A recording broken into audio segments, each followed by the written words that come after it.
Hi ಎಲ್ರಿಗೂ ನಮಸ್ಕಾರ. Welcome back to new ways kitchen. ನಾನಿವತ್ತು ಚೋಲೆ ಭಟೂರೆ ಯಾವ ರೀತಿ ನಾವು ಮನೆಯಲ್ಲೇ ಮಾಡ್ಕೋಬೋದು ಅಂತ ನಾನು ಹೇಳ್ಕೊಳ್ತಾ ಇದ್ದೀನಿ. ನೀವೇನಾದರೂ ನನ್ನ ಚಾನಲ್ನ ಫಸ್ಟ್ ಟೈಮ್ ನೋಡ್ತಾ ಇದ್ದೀರಾ ಅಥವಾ ನೋಡ್ತಾ ಇದ್ದೀರಾ ಬಟ್ ಇನ್ನೂ ಸಬ್ಸ್ಕ್ರೈಬ್ ಮಾಡ್ಕೊಂಡಿಲ್ಲ ಅಂದರೆ ದಯವಿಟ್ಟು ನನ್ನ ಚಾನಲ್ನ ಸಬ್ಸ್ಕ್ರೈಬ್ ಮಾಡ್ಕೊಳ್ಳಿ ಮತ್ತು ಬೆಲ್ ಐಕಾನ್ನ ಕ್ಲಿಕ್ ಮಾಡೋದನ್ನ ಮರಿಬೇಡಿ. ಇಲ್ಲಿ ಮೊದಲನೇದಾಗಿ ನಾನು ಕಾಬೂಲಿ ಚೆನ್ನ ಅಂತ ಸಿಗುತ್ತೆ. ಆ ಒಂದು ಚೆನ್ನನ ನಾನು ಇಲ್ಲಿ ತೊಗೊಳ್ತಾ ಇದ್ದೀನಿ 1 ಕಪ್ಪಷ್ಟು. ಇದನ್ನು ನಾನು ಇಡೀ ರಾತ್ರಿ ಎಲ್ಲ ನೆನೆ ಇಟ್ಟು ನಾನು ಇದನ್ನು ಮಾಡ್ತಾಯಿದ್ದೀನಿ. ಇವಾಗ ಈ ಒಂದು ಚೆನ್ನನ ನಾನು ಕುಕ್ಕರಲ್ಲಿ ಹಾಕಿಬಿಟ್ಟು ಇದಕ್ಕೆ ನಾನು ಒಂದು ಟೀ ಸ್ಪೂನಷ್ಟು ಟೀ ಪುಡಿನ ಹಾಕ್ಕೊಳ್ತಾ ಇದ್ದೀನಿ. ಟೀ ಪುಡಿ ಹಾಕ್ಕೊಳ್ಳೋದ್ರಿಂದ ಏನಾಗುತ್ತೆ ಅಂದರೆ ಸ್ವಲ್ಪ ಬ್ಲ್ಯಾಕ್ ಕಲರಲ್ಲಿ ಬ್ಲ್ಯಾಕ್ ಚೆನ್ನ ಸಿಗುತ್ತಲ್ವ ಆ ಥರ ಆಗುತ್ತೆ. ಆಮೇಲೆ ಇದಕ್ಕೆ ನಾನು ಒಂದು ಅರ್ಧ ಟೀ ಸ್ಪೂನಷ್ಟು ಅಥವಾ 1 ಟೀ ಸ್ಪೂನಷ್ಟು ನಾನು ಉಪ್ಪನ್ನ ಹಾಕ್ಕೊಳ್ತಾ ಇದ್ದೀನಿ. ಹಾಕ್ಕೊಂಡು 1.5 ಕಪ್ಪಷ್ಟು 1.5 ಗ್ಲಾಸಷ್ಟು ನೀರನ್ನ ಇದಕ್ಕೆ ನಾನು ಹಾಕ್ಕೊಳ್ತಾ ಇದ್ದೀನಿ. ಹಾಕ್ಕೊಂಡು ಇದನ್ನು ಒಂದು 3ರಿಂದ 4 ವಿಸಿಲ್ ಬರೋವರೆಗೂ ನಾವು ಮಾಡ್ಕೋಬೇಕಾಗತ್ತೆ ಮೀಡಿಯಮ್ ಫ್ಲೇಮಲ್ಲಿ. ಈಗ ವಿಸಲ್ಸ್ ಬರೋವರೆಗೂ ನಾವು ಪೂರಿ ಹಿಟ್ಟನ್ನ ತಯಾರು ಮಾಡ್ಕೊಳ್ಳೋಣ. ಇಲ್ಲಿ ನಾನು ಒಂದು ಕಪ್ಪಷ್ಟು ಮೈದಾನ ಹಾಕ್ಕೊಳ್ತಾ ಇದ್ದೀನಿ ಮತ್ತು 1 ಕಪ್ ಗೋಧಿ ಹಿಟ್ಟನ್ನ ಹಾಕ್ಕೊಳ್ತಾ ಇದ್ದೀನಿ. ನಿಮಗೆ ಮೈದಾನೇ ಕಂಪ್ಲೀಟಾಗಿ ಹಾಕ್ಕೋಬೇಕು ಅಂದರೆ ಹಾಕ್ಕೋಬೋದು. ನಾನಿಲ್ಲಿ ಸ್ವಲ್ಪ ಹೆಲ್ದಿಯಾಗಿರಲಿ ಅಂತ ನಾನು ಗೋಧಿ ಹಿಟ್ಟನ್ನ ಕೂಡ ಹಾಕ್ಕೊಳ್ತಾ ಇದ್ದೀನಿ. ಇಲ್ಲಿ ಒಂದು ಅರ್ಧ ಟೀ ಸ್ಪೂನಷ್ಟು ಉಪ್ಪನ್ನ ಹಾಕ್ಕೊಂಡಿದ್ದೀನಿ ಮತ್ತು 1 ಟೀ ಸ್ಪೂನಷ್ಟು ಸಕ್ಕರೆನ ಹಾಕ್ಕೊಳ್ತಾ ಇದ್ದೀನಿ ಮತ್ತು ಒಂದು ಸ್ವಲ್ಪ ಸೋಡಾ ಪುಡಿನ ಹಾಕ್ಕೊಳ್ತಾ ಇದ್ದೀನಿ, ಒಂದು 1/4 ಟೀ ಸ್ಪೂನಷ್ಟು. ಆಮೇಲೆ ಇಲ್ಲಿ ಸೂಜಿ ಅಥವಾ ಬೊಂಬೆ ರವೆ ಅಂತಲೂ ಹೇಳ್ತಾರೆ, ಅದನ್ನು ಒಂದು 1/4 ಕಪ್ ನಾನು ಹಾಕ್ಕೊಳ್ತಾ ಇದ್ದೀನಿ. ಆಮೇಲೆ ಎಣ್ಣೆನ 1 ಟೇಬಲ್ ಸ್ಪೂನಷ್ಟು ಹಾಕ್ಕೊಳ್ತಾ ಇದ್ದೀನಿ. ಇದಕ್ಕೆ ನಾನು ಈಗ ಮೊಸರನ್ನ ಹಾಕ್ಕೊಳ್ತಾ ಇದ್ದೀನಿ, ಒಂದು 1/4 ಕಪ್ಪಷ್ಟು. ಇದನ್ನೆಲ್ಲ ಇವಾಗ ಚೆನ್ನಾಗಿ ಮಿಕ್ಸ್ ಮಾಡ್ಕೊಳ್ಳಿ.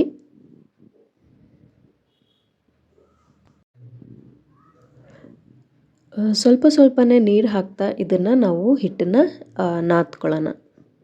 ಇಲ್ಲಿ ಹಿಟ್ಟು ನಾವು ಮೀಡಿಯಮ್ ಸಾಫ್ಟಲ್ಲಿ ನಾದ್ಕೋಬೇಕಾಗತ್ತೆ. ತುಂಬಾ ಸಾಫ್ಟಾಗಿ ಮಾಡ್ಕೋಬಾರ್ದು, ತುಂಬಾ ಹಾರ್ಡಾಗಿನೂ ಮಾಡ್ಕೋಬಾರ್ದು. ತುಂಬ ಸಾಫ್ಟ್ ಮಾಡಿಕೊಂಡ್ರೆ ಮತ್ತೆ 1 ಗಂಟೆ ಬಿಟ್ಟಾಗ ಇದು ಇನ್ನೂ ಸ್ವಲ್ಪ ಸಾಫ್ಟ್ ಆಗುತ್ತೆ ಅಂತ ಹೇಳಿಬಿಟ್ಟು ಮೀಡಿಯಮ್ ಸಾಫ್ಟಲ್ಲಿ ಹಿಟ್ಟನ್ನು ನಾದ್ಕೋಬೇಕು. ಆಮೇಲೆ ಇದಕ್ಕೊಂದು ಸ್ವಲ್ಪ ಎಣ್ಣೆನ ಹಚ್ಚಿಬಿಟ್ಟು 1 ಗಂಟೆವರೆಗೂ ಇದನ್ನು ಬಿಟ್ಬಿಡೋಣ. ಅಥವಾ ನಿಮಗೆ ಟೈಮ್ ಇಲ್ಲ ಅಂತ ಹೇಳಿದ್ರೆ ಒಂದು ಅರ್ಧ ಗಂಟೆ ಅಷ್ಟಾದರೂ ಇದನ್ನು ರೆಸ್ಟ್ ಮಾಡಲಿಕ್ಕೆ ಬಿಡಬೇಕಾಗುತ್ತೆ. ಈಗ ಇಲ್ಲಿ ನಾನು ಒಂದು ಮೀಡಿಯಮ್ ಸೈಜಲ್ಲಿರುವಂಥ ಒಂದು ಈರುಳ್ಳಿನ ಕಟ್ ಮಾಡಿಕೊಂಡು ಇಟ್ಕೊಂಡಿದ್ದೀನಿ. ಆಮೇಲೆ 2ರಿಂದ 3 ಮೀಡಿಯಮ್ ಸೈಜಲ್ಲಿರುವಂಥ ಟೊಮೊಟೊನ ಕೂಡ ಕಟ್ ಮಾಡಿಕೊಂಡು ಅದನ್ನು ಗ್ರೈಂಡ್ ಮಾಡ್ಕೊಂಡು ಪೇಸ್ಟ್ ಮಾಡ್ಕೊಂಡು ಇಟ್ಕೊಂಡಿದ್ದೀನಿ. ಈಗ ಒಂದು ಕಡೆಗೆ ನಾವು ಒಂದು 2ರಿಂದ 3 ಟೇಬಲ್ ಸ್ಪೂನಷ್ಟು ಎಣ್ಣೆನ ಹಾಕಿಬಿಟ್ಟು ಆಮೇಲೆ ಅದು ಸ್ವಲ್ಪ ಬಿಸಿ ಆದಾಗ ಈ ಎಲ್ಲ ಒಂದು ಇಂಗ್ರೀಡಿಯೆಂಟ್ಸ್ನ ನಾವು ಹಾಕ್ಕೋಬೇಕಾಗತ್ತೆ. ಇಂಗ್ರೀಡಿಯೆಂಟ್ಸ್ನ ನಾನು ಇಲ್ಲಿ ಸ್ಕ್ರೀನ್ ಮೇಲೆ ತೋರಿಸಿದ್ದೀನಿ, ಅದನ್ನು ಫಾಲೋ ಮಾಡಿ. ಇವಾಗ ಒಂದು ಸ್ವಲ್ಪ ಇದು ಫ್ರೈ ಆದಾಗ ಮತ್ತೆ ಒಂದು ಚಿಕ್ಕದಾಗಿರೋಂಥ ಒಂದು ಈರುಳ್ಳಿನ ಕಟ್ ಮಾಡಿಕೊಂಡು ಇದಕ್ಕೆ ಹಾಕ್ಕೋಬೇಕಾಗತ್ತೆ. ಆಮೇಲೆ ಇಲ್ಲಿ ನಾನು 1 ಟೀ ಸ್ಪೂನಷ್ಟು ಶುಂಠಿ ಬೆಳ್ಳುಳ್ಳಿ ಪೇಸ್ಟ್ನ ಹಾಕ್ಕೊಳ್ತಾ ಇದ್ದೀನಿ. ಹಸಿ ಸ್ಮೆಲ್ ಹೋಗೋವರೆಗೂ ಇದನ್ನು ಚೆನ್ನಾಗಿ ಫ್ರೈ ಮಾಡ್ಕೋಬೇಕಾಗತ್ತೆ ಮತ್ತು ಒಂದು ಸ್ವಲ್ಪ ಬ್ರೌನ್ ಕಲರ್ವರೆಗೂ ಬರೋವರೆಗೂ ಫ್ರೈ ಮಾಡ್ಕೋಬೇಕಾಗತ್ತೆ. ಈ 2 ಈರುಳ್ಳಿ ಮತ್ತು ಟೊಮೊಟೊ ಪೇಸ್ಟ್ನ ನಾನು ಇಲ್ಲಿ ಹಾಕ್ಕೊಳ್ತಾ ಇದ್ದೀನಿ. ಇದನ್ನು ಕೂಡ ಚೆನ್ನಾಗಿ ಮಿಕ್ಸ್ ಮಾಡ್ಕೊಳ್ಳಿ. ಮಿಕ್ಸ್ ಮಾಡಿಕೊಂಡು ಇದಕ್ಕೆ 1 ಟೀ ಸ್ಪೂನಷ್ಟು ಉಪ್ಪನ್ನ ಹಾಕ್ಕೊಳ್ಳಿ ಮತ್ತು ಒಂದು ಸ್ವಲ್ಪ ಅರಿಶಿನ ಹಾಕ್ಕೊಳ್ಳಿ. 1.5 ಟೀ ಸ್ಪೂನಷ್ಟು ನಾನು ಇಲ್ಲಿ ಖಾರದ ಪುಡಿನ ಹಾಕ್ಕೊಳ್ತಾ ಇದ್ದೀನಿ. ಆಮೇಲೆ ಧನಿಯಾ ಪುಡಿ ನಾನಿಲ್ಲಿ 1 ಟೀ ಸ್ಪೂನಷ್ಟು ಹಾಕ್ಕೊಳ್ತಾ ಇದ್ದೀನಿ. ಒಂದು ಸ್ವಲ್ಪ ಅಂದರೆ ಒಂದು ಅರ್ಧ ಟೀ ಸ್ಪೂನಷ್ಟು ಗರಂ ಮಸಾಲಾನ ಹಾಕ್ಕೋಬೇಕಾಗತ್ತೆ. ಹಾಕ್ಕೊಂಡು ಚೆನ್ನಾಗಿ ಮಿಕ್ಸ್ ಮಾಡ್ಕೊಳ್ಳಿ.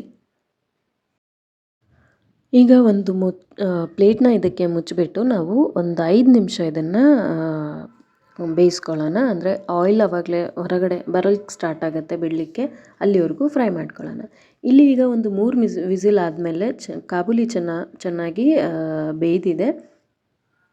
ಇದನ್ನು ನಾನು ಒಂದು ಬೌಲಿಗೆ ಟ್ರಾನ್ಸ್ಫರ್ ಮಾಡಿಕೊಂಡು ಅದೇ ನೀರೇನಿರುತ್ತಲ್ಲ ಅದನ್ನು ನಾನು ಇದನ್ನು ಸೋರಿಸ್ಕೊಳ್ತಾ ಇದ್ದೀನಿ.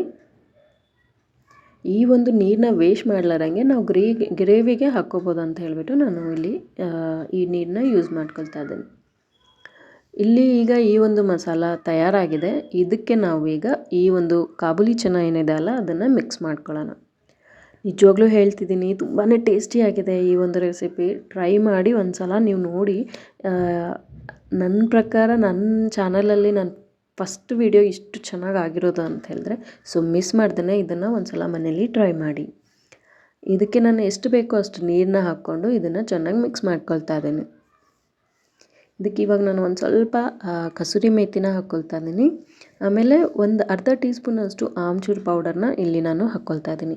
ಇದನ್ನು ಸ್ಕಿಪ್ ಮಾಡ್ದೇ ಆಮ್ಚೂರು ಪೌಡರ್ನ ಹಾಕ್ಕೊಳ್ಳಿ, ಟೇಸ್ಟ್ ಇನ್ನೂ ಸ್ವಲ್ಪ ಚೆನ್ನಾಗಾಗುತ್ತೆ. ಕೊನೆಯದಾಗಿ ಒಂದು ಸ್ವಲ್ಪ ಕೊತ್ತಂಬರಿ ಸೊಪ್ಪನ್ನ ಹಾಕ್ಕೊಂಬಿಟ್ಟು ಇದನ್ನು ಒಂದು 5 ನಿಮಿಷ ನಾನು ಬೇಯಿಸ್ಕೊಳ್ತೀನಿ.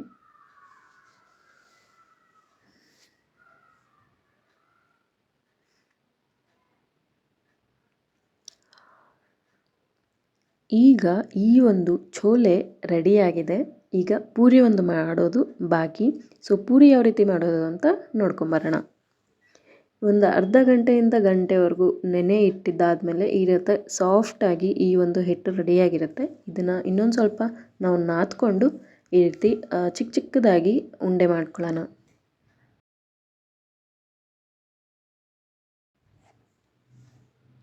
ಈ ಉಂಡೆ ಎಲ್ಲ ತಯಾರಾದಮೇಲೆ ನಾವು ಇದನ್ನು ಪೂರಿ ಥರ ಲಟ್ಟಿಸ್ಕೊಳ್ಳೋಣ.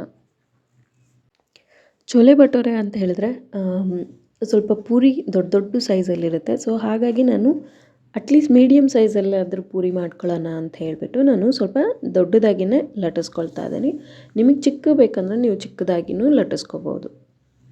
ಈಗ ಈ ರೀತಿ ನಾವು ತೆಳ್ಳಗೆ ಪೂರಿನ ಲಟ್ಟಿಸ್ಕೊಂಡು ಈ ಎಣ್ಣೆ ಬಿಸಿ ಆಗಿರೋವಂಥ ಒಂದು ಎಣ್ಣೆಗೆ ನಾವು ಹಾಕ್ಕೊಂಡು ಈ ರೀತಿ ಚಮಚೆಯಿಂದ ಪ್ರೆಸ್ ಮಾಡಬೇಕಾಗುತ್ತೆ. ಆವಾಗೇ ಪೂರಿ ಊದ್ಕೊಳ್ಳುತ್ತೆ.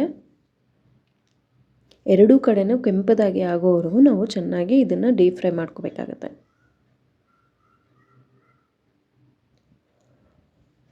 ಪೂರಿನೂ ಲಟ್ಟಿಸ್ಬೇಕಾದ್ರೂ ಎಲ್ಲ ಕಡೆನೂ ಈಕ್ವಲ್ ಆಗಿ ಲಟ್ಟಿಸ್ಕೊಳ್ಬೇಕಾಗತ್ತೆ. ಒಂದು ಕಡೆ ದಪ್ಪ, ಒಂದು ಕಡೆ ತೆಳ್ಳಗೆ ಆ ರೀತಿ ಮಾಡಿಕೊಂಡ್ರೂ ಕೂಡ ಪೂರಿ ಊದ್ಕೊಳ್ಳೋದಿಲ್ಲ. ಆಮೇಲೆ ಈ ರೀತಿ ಪ್ರೆಸ್ ಮಾಡೋದನ್ನ ಕೂಡ ಮರಿಬಾರ್ದು. ಇದು ಈ ರೀತಿ ಪ್ರೆಸ್ ಮಾಡಿದ್ರೇ ಪೂರಿ ಚೆನ್ನಾಗಿ ಊದ್ಕೊಳ್ಳುತ್ತೆ. ಈ ಒಂದು ಪೂರಿ ಈಗ ರೆಡಿಯಾಗಿದೆ. ನೋಡಿದ್ರಲ್ಲ ಎಷ್ಟು ಈಸಿಯಾಗಿ ನಾವು ಮನೇಲಿ ಚೋಲೆ ಭಟೂರೆನ ಮಾಡ್ಕೋಬೋದು ಅಂಥೇಳಿ, ರೆಸ್ಟೋರೆಂಟ್ ಸ್ಟೈಲಲ್ಲಿ. ರೆಸ್ಟೋರೆಂಟ್ಗಿಂತನೂ ಇದು ತುಂಬಾ ಟೇಸ್ಟಿಯಾಗಿದೆ. ನೀವು ಒಂದು ಸಲ ನಿಜವಾಗ್ಲೂ ಟ್ರೈ ಮಾಡಿಬಿಟ್ಟು ಹೇಳಿ. ನಾನು ಟೇಸ್ಟ್ ಮಾಡಿನೇ ಹಾನೆಸ್ಟಾಗಿ ಒಂದು ರಿವ್ಯೂನ ಕೊಡ್ತಾ ಇದ್ದೀನಿ.